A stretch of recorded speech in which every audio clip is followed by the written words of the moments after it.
வணக்கம் பிரவீன்குமார். ஏமாறுபவர்கள் இருக்கும் வரை இந்த வேலையை தொடர்ந்து செய்து வருவார்கள் என பொதுவாக நாம் கூறுவது உண்டு. அதே போல் இரிடியம் என்ற பொருள் ஒரு மாயை என பல முறை செய்திகளில் குறிப்பிட்டும் மீண்டும் மீண்டும் இரிடியம் வாங்கி தருவதாக வெளியாகும் மோசடிகள் தமிழகத்தில் ஆங்காங்கே அவ்வப்போது நடந்து வந்தேதான் வருகின்றன. சதுரங்க வேட்டை படப்பாணியில் இரிடியம் வாங்கி தருவதாக 11 கோடி மோசடி செய்யப்பட்ட தகவல் தற்போது வெளியாகி இருக்கிறது.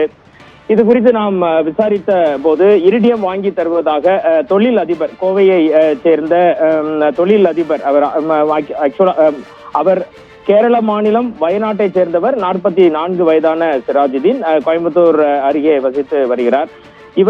தொழிலதிபரான இவரிடம் கோயம்புத்தூர் குனியமுத்தூரை சேர்ந்த 43 வயதான பெரோஸ்கான் என்பவர் சில ஆண்டுகளுக்கு முன்பு இரிடியம் வாங்கி தருவதாக கூறி 11 கோடி ரூபாய் வாங்கியுள்ளார் பிரவீன். ஆனால் இரிடியம் வாங்கி கொடுக்கவில்லை. இதனால் ஏமாற்றம் அடைந்த சிராஜுதீன் கோயம்புத்தூர் குனியமுத்தூரில் ஒரு புகார் ஒன்றை அளிக்கிறார். இது போல 11 கோடி ரூபாய் என்னிடம் வாங்கி கொண்டு இரிடியம் வாங்கி தருவதாக பெரோஸ்கான் வாங்கி சென்றார். அவர் இரிடியமும் தரவில்லை என ஒரு புகாரை அளிக்கிறார். இது குறித்து கோயம்புத்தூர் போலீஸ் கமிஷனர் பாலகிருஷ்ணன் உத்தரவின் பேரில் குனியமுத்தூர் போலீசார் வழக்கு பதிவு செய்து விசாரணை நடத்துகின்றனர். அப்போது பெரோஸ்கான் சிராஜுதீனிடம் வழக்கு விவகாரம் எதுவும் வேண்டாம், நாம் சமாதானமாக சென்று விடலாம், உங்களிடம் வாங்கிய பணத்தை நான் திருப்பி கொடுத்து விடுகிறேன் என ஒரு கட்டத்தில் கூறுகிறார். பின்னர் முதலில் 50 லட்சம் ரூபாய் தருவதாகவும் பின்னர் மீதி தொகையை படிப்படியாக திருப்பி தருவதாகவும் தெரிவிக்கிறார். ஆனால் வழக்கை நீங்கள் வாபஸ் பெற வேண்டும் என தொடர்ந்து வலியுறுத்தி வருகிறார். பணத்தையும் திரும்ப கொடுக்கவில்லை. இது ஒரு தொடர்கதையாக போய்கொண்டே இருக்கிறது.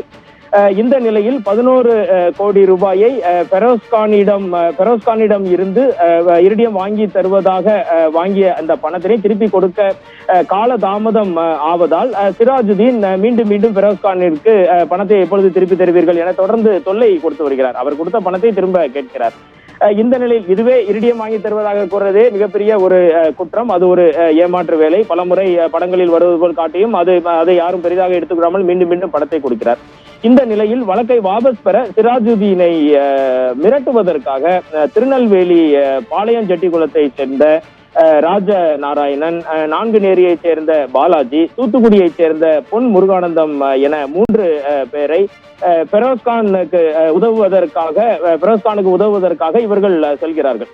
வழக்கை வாபஸ் பெற சிராஜுதீனை மிரட்டுவதற்காக பெரோஸ்கான் ஏற்பாட்டின் பேரில் இந்த 3 பேரும், ராஜநாராயணன், நான்குநேரியை சேர்ந்த பாலாஜி, தூத்துக்குடியை சேர்ந்த பொன் முருகானந்தம் 3 பேரும் செல்கிறார்கள், கோயம்புத்தூர் செல்கிறார்கள். இந்த 3 பேருக்கும் பெரோஸ்கான், நான் உங்களுக்கு 20 லட்சம் ரூபாய் பணம் கொடுக்கிறேன், நீங்கள் அவரை மிரட்டி அந்த வழக்கை சிராஜுதீனை மிரட்டி பணத்தை வழக்கை வாபஸ் வாங்குங்கள் என்று குறிப்பிடுகிறார். இந்த அடிப்படையில் இந்த 20 லட்சம் ரூபாய் இந்த ராஜநாராயணன், பாலாஜி இவர்களுக்கு அளிக்கப்படும் தகவல் போலீஸ் துறைக்கு தெரிய வருகிறது. திருநெல்வேலியில் துணை ஆணையராக பணியாற்றி தற்போது கோயம்புத்தூரில் துணை ஆணையராக பணியாற்றும் சரவணகுமாரிடம் இந்த வழக்கு ஒப்படைக்கப்படுகிறது. திருநெல்வேலியை சேர்ந்தவர்களை பற்றி தகவல் தெரியும் என்பதால் அவர் இந்த வழக்கில் இன்வால்வ் ஆகி அவர் மூலமாக இந்த 3 பேரையும் கையும் களவுமாக கோயம்புத்தூரில் 20 லட்சம் பணத்துடன் கைது செய்கிறார்கள். இதற்கு பிறகு இந்த கைது செய்தவர்கள் திருநெல்வேலியில் பணியாற்றிய சரவணகுமார் துணை கமிஷனர் சரவணகுமார் தலைமையில் வாகன சோதனை நடத்திய போது பணத்துடன் சென்னைக்கு செல்ல முயன்ற ராஜநாராயணன், பொன் முருகானந்தம், ஞான பாலாஜி ஆகியோரை 2 நாட்களுக்கு முன்னதாக கோயம்புத்தூரில் வைத்து கைது செய்கிறார்கள். இவர்களிடம் விசாரிக்கும் போது இன்னும் மேலும் திடுக்கிடும் தகவல்கள் வெளியாகிறது பிரவீன். கைதான செட்டிகுளம் ராஜநாராயணன் மீது ஏற்கனவே 3 கொலை வழக்குகள் இருக்கிறது. உறவினரை கொலை செய்த வழக்கம் உள்ளதாக கூறப்பட்டது. இந்த கொலைக்கு பழிவாங்க எதிர்த்தரப்பினரினர் ராஜநாராயணனை தேடி வருவதாகவும் பல கோடி ரூபாய் மிரட்டல் விவகாரங்களில் செட்டிகுளம் ராஜ் சம்பந்தப்பட்ட நபரை கடத்தி சென்று பணிய வைப்பது, இது போன்ற விஷயங்களில் தொடர்ந்து ராஜநாராயணன் ஈடுபட்டு வந்ததாகவும் காவல்துறையிலிருந்து தகவல் தெரிவிக்கப்பட்டுள்ளது. இதற்கு அடுத்தபடியாக இந்த வழக்கில் அந்த பெரோஸ்கானிடம் தொடர்புடைய வெளிநாட்டில் வசிக்கும் அஷ்ரப் கான், சாலியா, மைசூரை சேர்ந்த அஜய் ஜாஸ்தி 6 பேர் என ஏற்கனவே தலைமறைவாகி இருக்கார்கள். அவர்களையும் போலீசார் தேடி வருகிறார்கள். எனவே கேரளத்தில் இருப்பவர் ஒருவரிடம் 11 கோடி ரூபாய் மோசடி செய்த பெரோஸ்கான் தனக்கு உதவுவதற்காக இந்த கூலிப்படையினரை அமர்த்துகிறார். இந்த கூலிப்படையினர் 2 நாட்களுக்கு முன்னர் கைது செய்யப்படுகிறார்கள். ஆனால் நேற்று இவர்கள் சொந்த பிணையில் கோயம்புத்தூர் நீதிமன்றத்தால் விடுவிக்கப்பட்டிருக்கிறார்கள். பிரவீன்குமார் அவர்கள் விடுவிக்கப்பட்ட அந்த தகவல் வெளிவந்தவுடன் இதனை இன்ஸ்டா ரீலாகவும் செய்து வெளியிட்டது தற்போது அதைவிட மிகப்பெரிய பரபரப்பை ஏற்படுத்தி இருக்கிறது.